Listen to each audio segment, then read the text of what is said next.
Estimados irmãos espíritas e não espíritas, sejam bem-vindos ao nosso canal. Inscreva-se, compartilhe, avalie. Abraço a todos os irmãos do Centro Espírita Lar Sem Fronteiras, na cidade do Recife. Agradecendo a presença de todos e desde já lhes convidando para reflexionarmos sobre mais um tema na nossa amada doutrina dos Espíritos.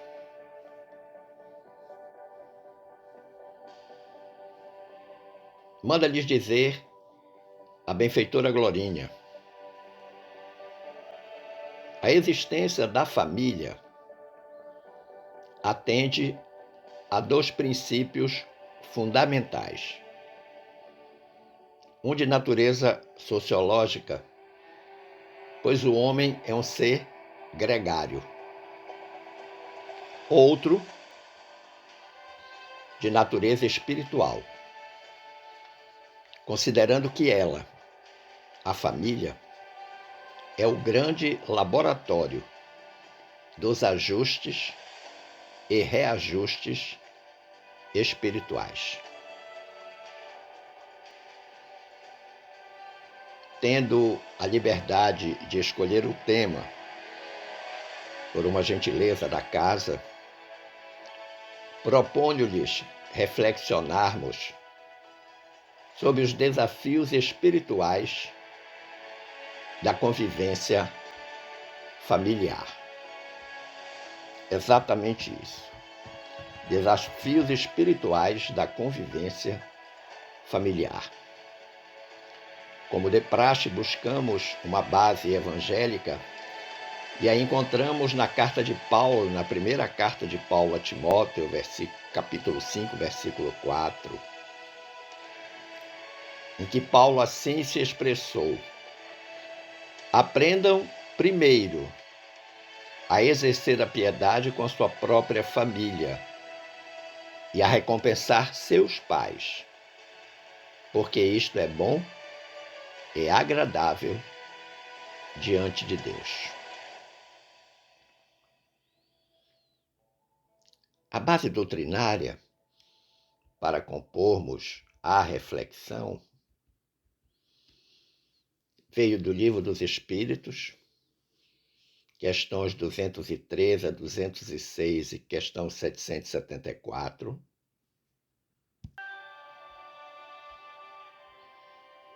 O Evangelho segundo o Espiritismo, capítulo 4, itens 18 a 23. E as obras mediúnicas, Vida e Sexo, capítulo 2, Cartas e Crônicas, capítulo 32, Paz, capítulo 19, Amanhece, no capítulo Aversões Renascentes, Conduta Espírita, capítulo 19, Família, no capítulo Não Adianta Brigar, Livro da Esperança, capítulo 39, e a obra de Allan Kardec, O que é o Espiritismo, questão 122.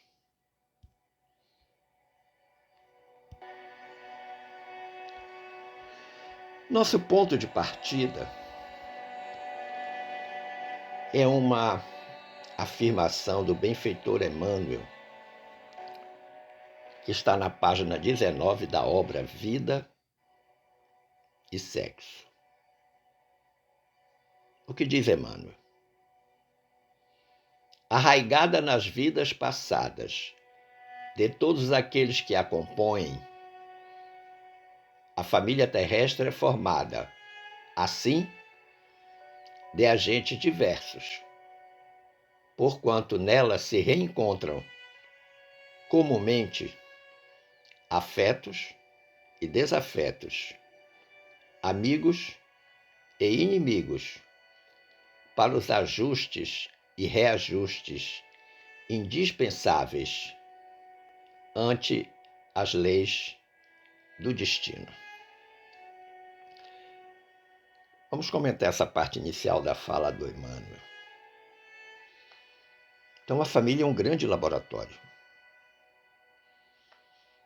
Nós estamos na família que precisamos, exatamente para promover isto que o Emmanuel está dizendo, os ajustes e reajustes indispensáveis ante as leis do destino.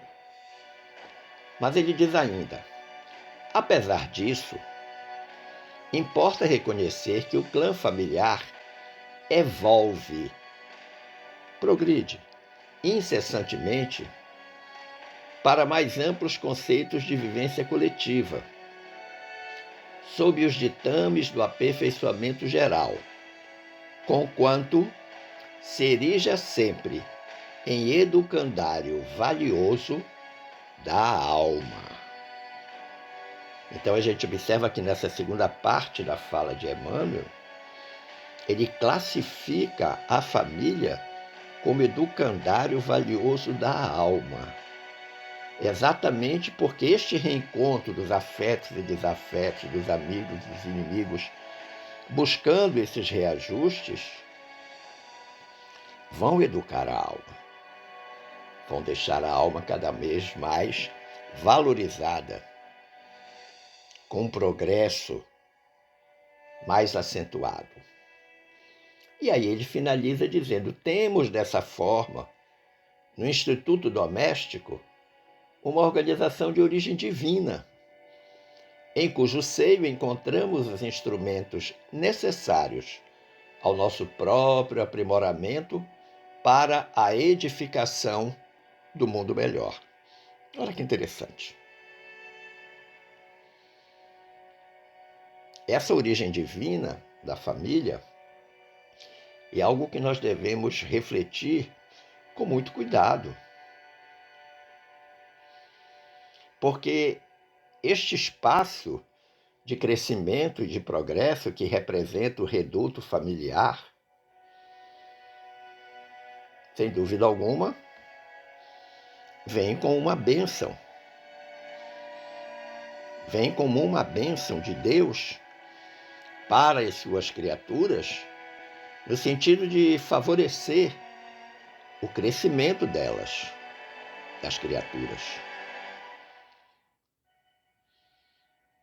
E o mundo será melhor na medida em que cada um de nós, individualmente ou coletivamente no núcleo familiar, for melhor.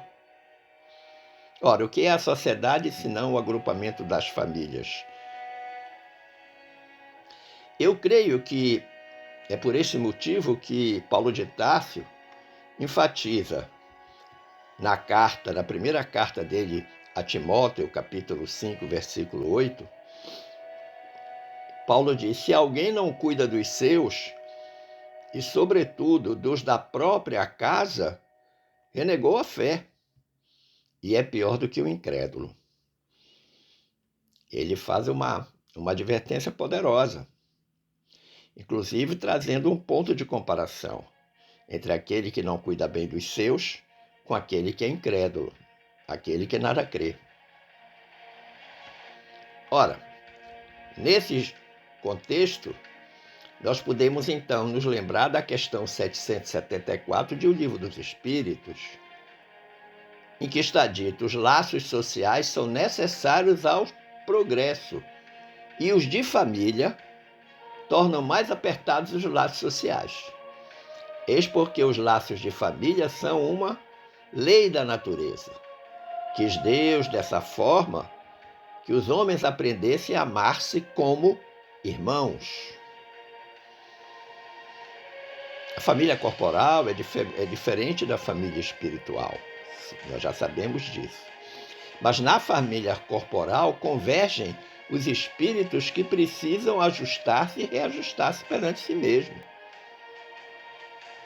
Daí porque esses laços que são formados entre eles têm que ser laços de amor,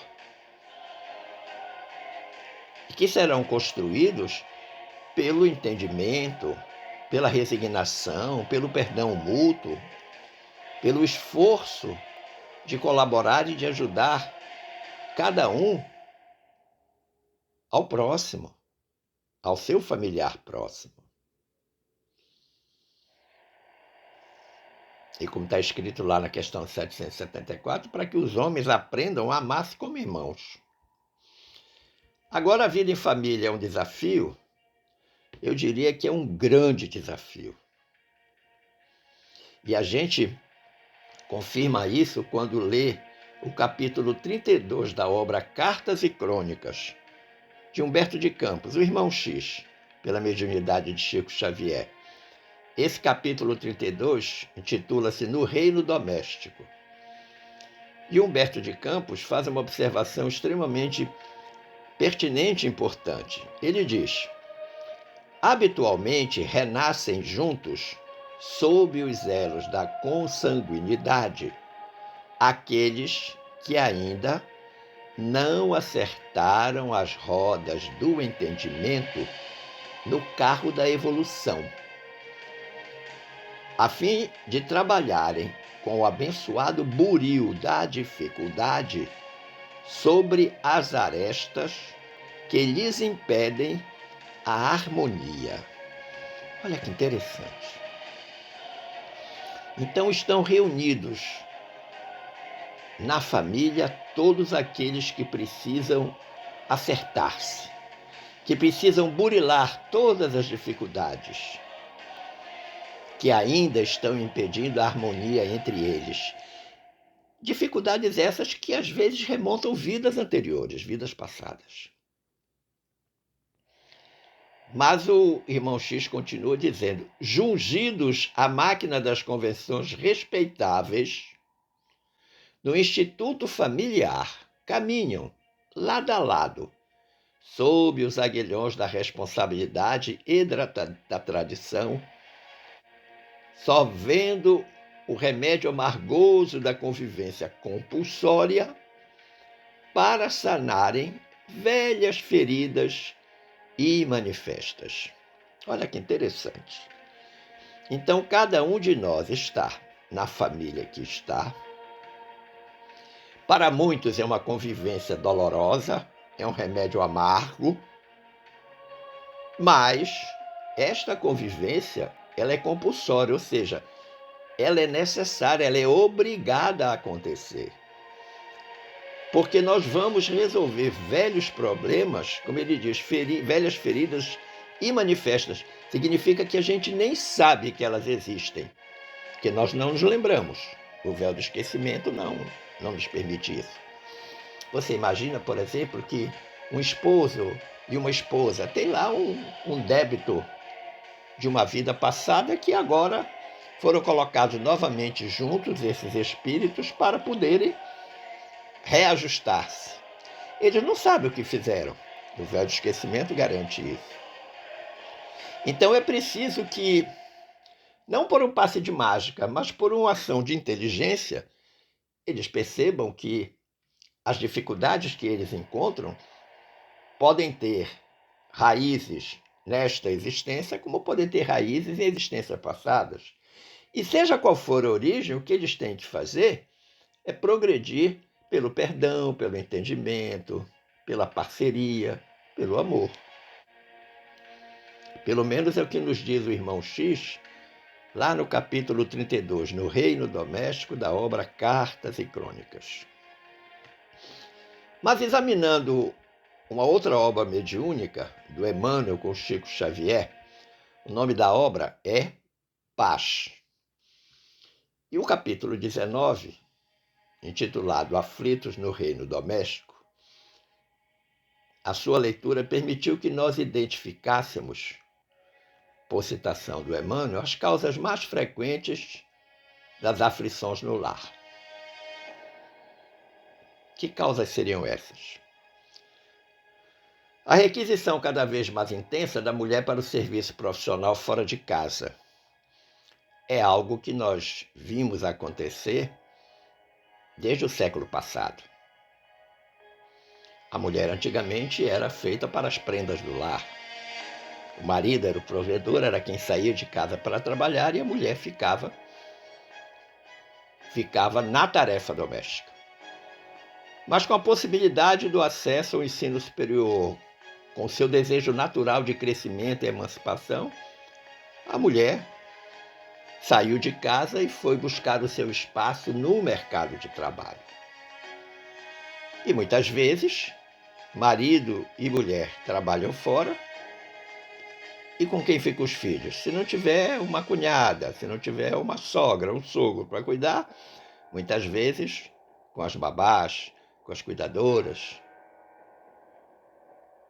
E isso acabou criando uma possibilidade de aflição no lar, pela criação dos problemas decorrentes dessa circunstância. Outra causa frequente é a desvinculação gradativa ou violenta no campo da vida familiar. Os afastamentos das pessoas, as separações dos casais, que tem acontecido com muita frequência. E aí, sem sombra de dúvida, todos são afetados, especialmente os filhos. Os percalços do trânsito, tanto das ideias como o próprio trânsito dos carros. Quem mora numa cidade grande com trânsito atabalhoado, quem não chega no final de um dia de trabalho, em casa, estressado pelas dificuldades do trânsito. Mas existe um percalço de trânsito muito pior, que é o das ideias. É quando as pessoas no núcleo familiar, ninguém se entende, nenhuma aceita a ideia do outro. E aí é complicado. E aí nós percebemos, por exemplo, aqueles conflitos entre pais e filhos, acontecendo muito por conta dessa dificuldade de compreensão e aceitação das ideias. Principalmente quando a diferença de idade entre os pais e os filhos é muito grande. Pais que demoraram a ter filhos e, quando os filhos crescem, ficam com uma diferença razoável e isso, de alguma forma, interfere no ajuste da família. A intensificação do estudo por necessidade de todas as classes que aspiram a atingir mais alto nível de cultura para a demanda compreensiva nas provas de habilitação. Isso é algo que também é muito comum. Hoje todo mundo quer buscar o seu espaço no ambiente de trabalho, quer qualificar-se de uma forma melhor, não apenas do ponto de vista técnico e científico, mas cultural, humanístico, econômico, social. Essa é uma demanda absolutamente natural, uma necessidade natural das pessoas. Os problemas de moradia. Muitas famílias, por exemplo, por questões de dificuldade financeira, vivem constantemente mudando de residência e, às vezes, mudando de bairro, mudando até de cidade. E quem tem filhos pequenos enfrenta uma certa dificuldade com essas mudanças sistemáticas. No passado, funcionários públicos federais, por exemplo, tinham movimentação constante, mudavam de cidades com a família. E os militares, por exemplo, eu posso dar o meu próprio exemplo, que fui militar da Marinha do Brasil, e essas mudanças de uma cidade para outra e servir em outro lugar como militar, muitas vezes mexe na estrutura da família. Outro elemento apontado pelo Emmanuel é o fascínio da televisão sobre a mente infanto-juvenil. Quando Emmanuel escreveu essa obra, ditou essa obra para o Chico, ou melhor, o Chico psicografou essa obra, ainda não tinha o WhatsApp, ainda não tinha rede social, ainda não tinham essas modernas tecnologias de comunicação. Porque eu diria que se ele reescrevesse isso, ele diria o fascínio do WhatsApp, o fascínio do Facebook, o fascínio do YouTube sobre a mente infanto-juvenil. Nossas crianças todas vivem com o celular na mão. E muitas vezes não tem-se como policiar ou averiguar o que é que elas estão ouvindo e o que é que elas estão assistindo. E aí a gente tem ideia do tamanho do risco que se corre, principalmente conhecendo a natureza de muitas dessas comunicações que se fazem nesses meios. Se a gente tomar a televisão como referência, bom, aí é terrível. Porque se tem um lugar para se aprender coisa ruim, é assistindo televisão. E ele aponta, por último, as preocupações com o movimento que se convencionou chamar para o mercado de consumo. Os filhos estão ficando mais exigentes, principalmente pela concorrência em função dos coleguinhas, dos amiguinhos de escola, da turma, do bairro, do clube. Então eles querem estar na moda, querem ter tudo que os outros têm. Como o grupo é heterogêneo, tem pessoas muito ricas e pessoas muito pobres, fica uma dificuldade muito grande para aqueles de menor poder aquisitivo e que pressionam os pais para ter aquilo que eles gostariam, o tênis da moda, a calça da moda, o celular da moda, o relógio da moda e por aí vai. O mercado de consumo, com a sua propaganda midiática absolutamente convencedora do consumo, imprime um resultado muito ruim nesse aspecto. Quando eu li a obra Amanhece, uma obra mediúnica do Emmanuel e do Chico Xavier, o primeiro capítulo da obra, chamado Desuniões nos Grupos, permitiu identificar os problemas mais frequentes nas famílias e que constituem-se desafios espirituais da convivência familiar. Por exemplo, filhos que se voltam contra os pais ou se rebelam por múltiplas causas. Por exemplo, dentro da lógica do mercado de consumo.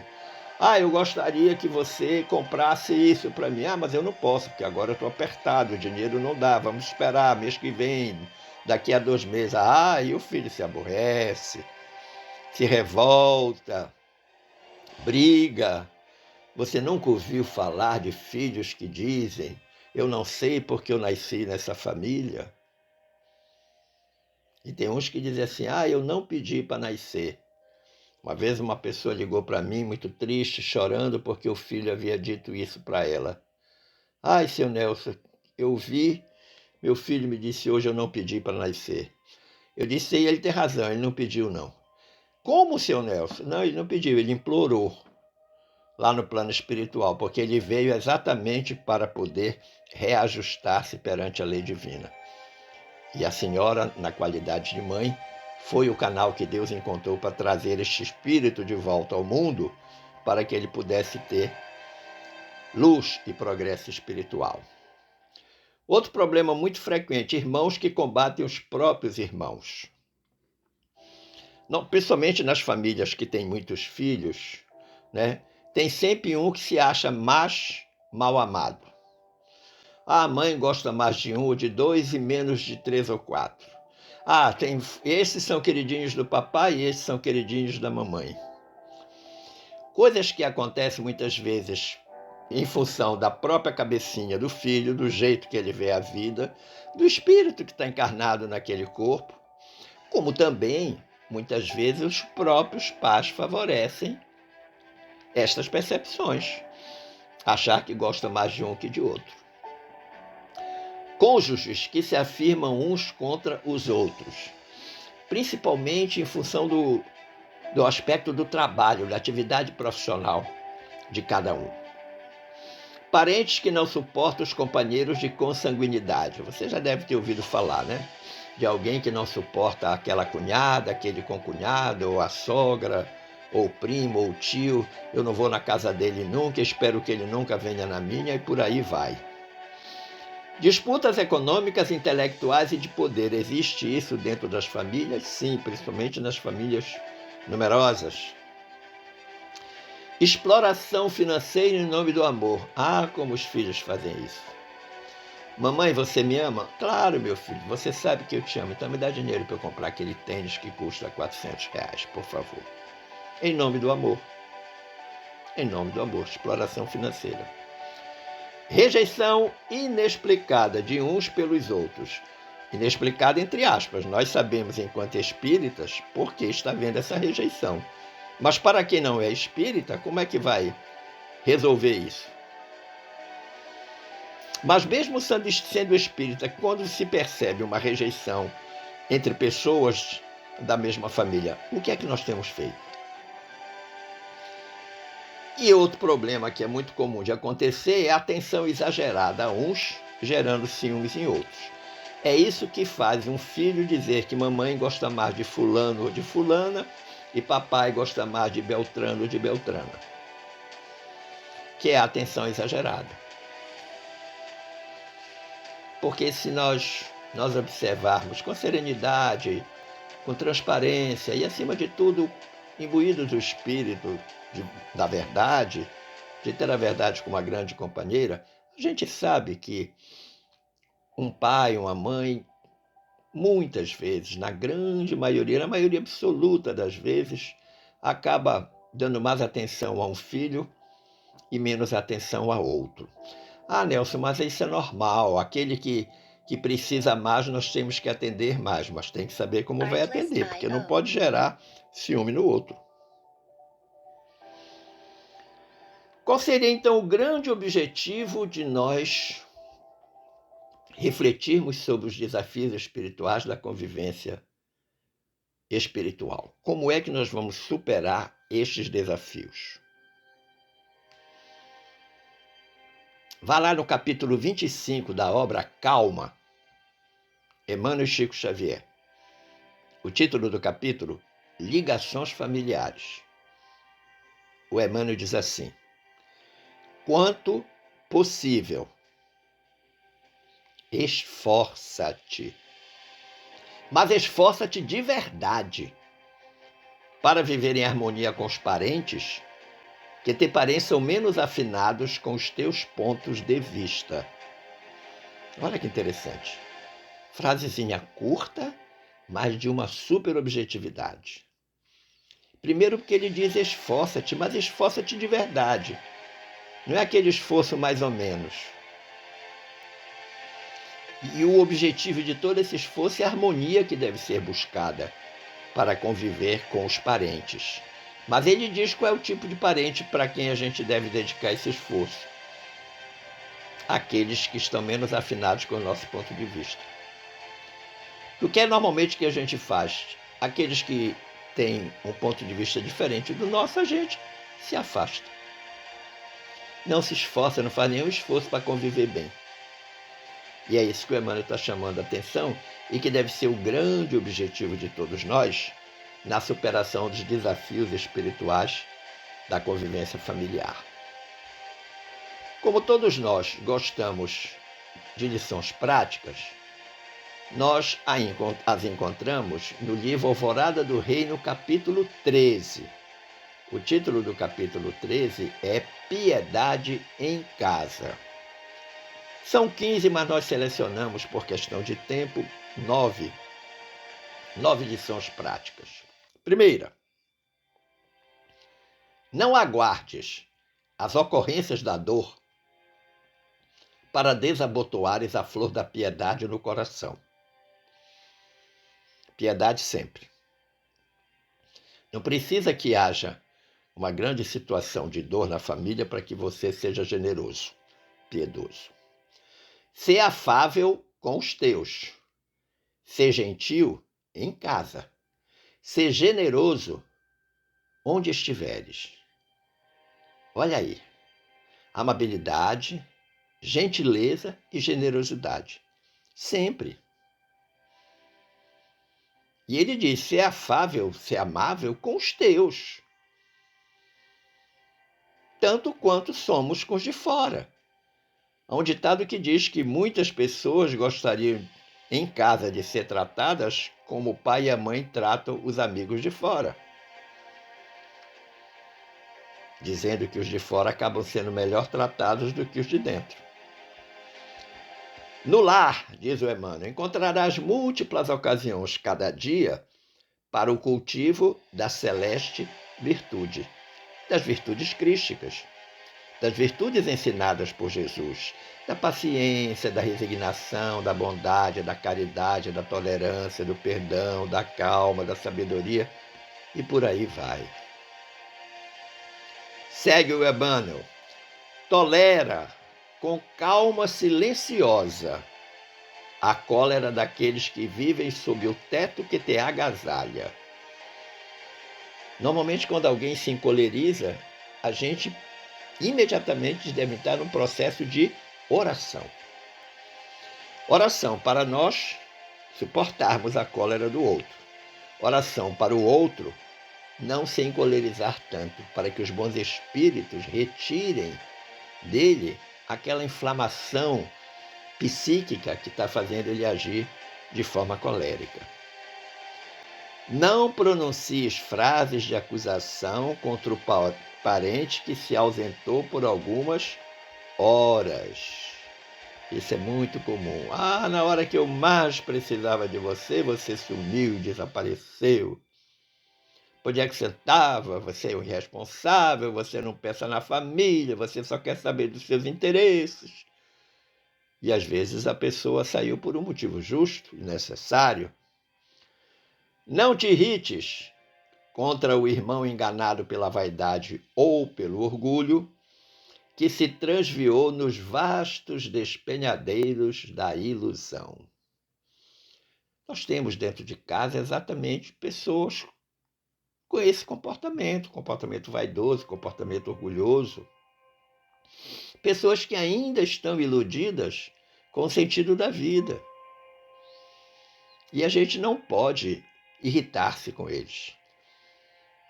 Nós vamos ter que acolher a criatura com isso que nós consideramos um defeito, que é a vaidade e o orgulho, e fazê-las de alguma forma, pelo nosso bom exemplo, fazê-las entender o sentido da vida. Na tarefa de esposo, desculpa a fraqueza ou a exasperação da companheira nos dias cinzentos da incompreensão. Imagina uma esposa, uma mulher que trabalha fora e quando volta tem a jornada dupla, trabalha em casa com muitas coisas para fazer. E por vezes ela chega no seu limite, no seu limite psíquico, no seu limite físico, no seu limite emocional. E aí, neste momento, é possível que ela fraqueje, é possível que ela se exaspere, e aí o esposo vai ter que ser compreensivo. Porque ela tem uma jornada dupla. Ela trabalha fora e quando volta trabalha tanto quanto em casa, quiçá mais. Mas ele continua nesta sétima apresentação dele, dizendo, e no ministério da esposa, ou seja, vai dizer agora o que é que a esposa tem que fazer. Aprende a perdoar a falta dos companheiros e a esquecê-las, a fim de que ele se fortaleça no crescimento do bem.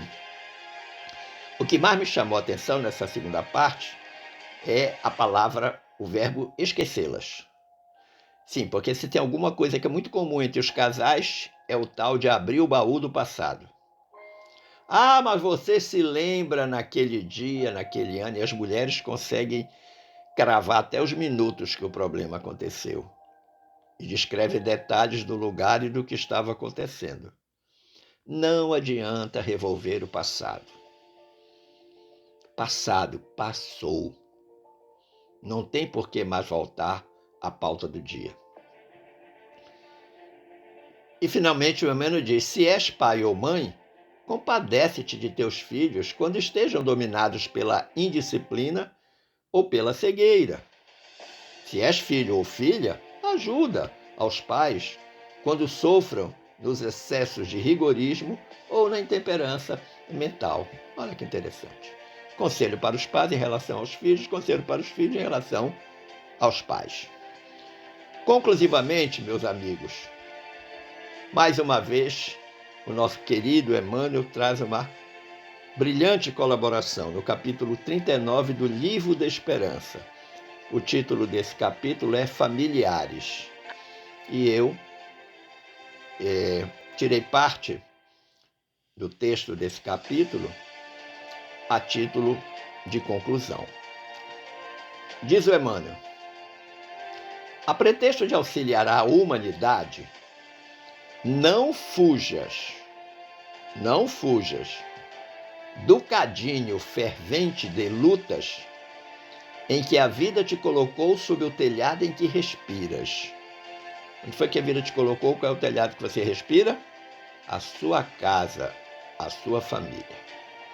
Ainda mesmo ao preço de todos os valores da existência física, refaze milhares de vezes as tuas demonstrações de humildade e serviço perante as criaturas que te cercam, ostentando os títulos de pai ou mãe, esposo ou esposa, filho ou irmãos, porque é de tua vitória moral junto deles que depende a tua admissão definitiva entre os amados que te esperam, nas vanguardas de luz, em perpetuidade de regozijo na família maior.